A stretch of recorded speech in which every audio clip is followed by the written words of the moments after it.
Some say it is just an urban legend, but the story of Jack the Ripper has sparked the imagination of millions around the world. Today, the Daily Mail newspaper exposed the real identity of the notorious serial killer from the late 19th century. You want to know who it is? I-24 News reporter RIPPER will tell you. 126 years after he wreaked havoc across London, the identity of Jack the Ripper, perhaps the first iconic serial killer, has finally come to light. In 1888, a series of vicious murders rocked London.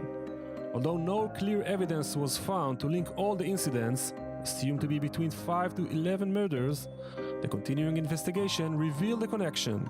Most of the killing took place in the Whitechapel neighborhood of London's East End. Most of the victims were prostitutes, and the victims were all butchered in the same fashion, their throats cut and some of their organs removed. The killer was quickly branded Jack the Ripper. Another of his trademarks was his letters he sent to the authorities, informing them of his next step. Dear boss, I keep hearing the police have caught me, but they won't fix me just yet. I have laughed when they look so clever and talk about being on the right track.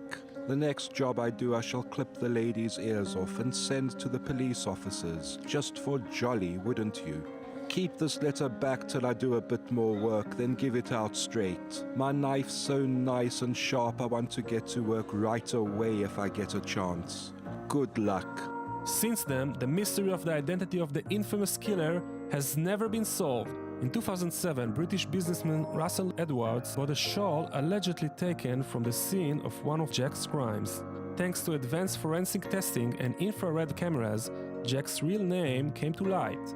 Allegedly, he was Aaron Kosminski, a hairdresser who arrived from Poland.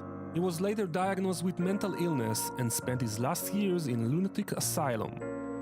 In the last few years, efforts to solve mysteries like that of Jack the Ripper are becoming a real industry. Questions such as who was the real Mona Lisa or the roots of Tutankhamen sometimes appear more burning than any other issue. But that as it may, finally the East End girls can sleep quietly now. Jack the Ripper will not strike again. It's always a pleasure with our RIPPER. Now to sports.